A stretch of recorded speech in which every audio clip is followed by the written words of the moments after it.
L'Ajuntament ha de tenir un paper dinamitzador, en cap manera exclusiu ni d'un lideratge absorbent, sinó que el que hem de fer precisament és tot el contrari, és diluir el lideratge de manera que donem protagonisme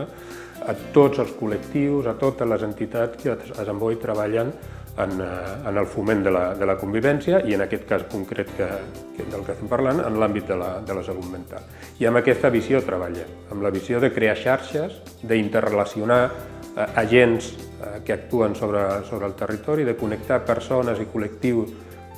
molt sensibilitzats davant de la problemàtica de la salut mental, de manera que arribem a aquest objectiu inicial que plantejava de la ciutat educadora. És a dir, una ciutat on tothom aprèn, però tothom al mateix temps educa els altres.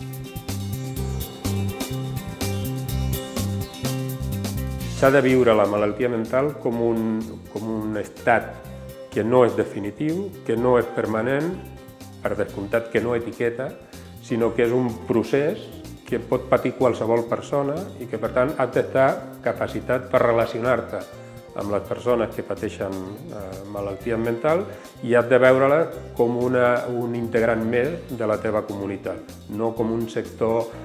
aliè, aïllat, tractat de manera molt específica, sinó com ciutadans i ciutadanes que comparteixen un territori, però també comparteixen amb tu objectius, reptes, neguits, és a dir, comparteixen la convivència.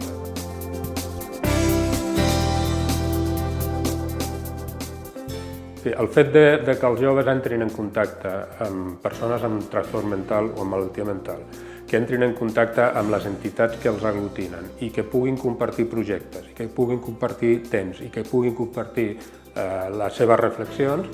jo crec que fa molt més que qualsevol projecte formatiu per molta pedagogia i per molta metodologia que puguem aplicar. És l'experiència, el contacte, el que realment genera l'aprenentatge i la integració com un element de la pròpia personalitat i, per tant, la que provoca un canvi d'actitud en el nostre jove davant de les persones que pateixen malalties mentals.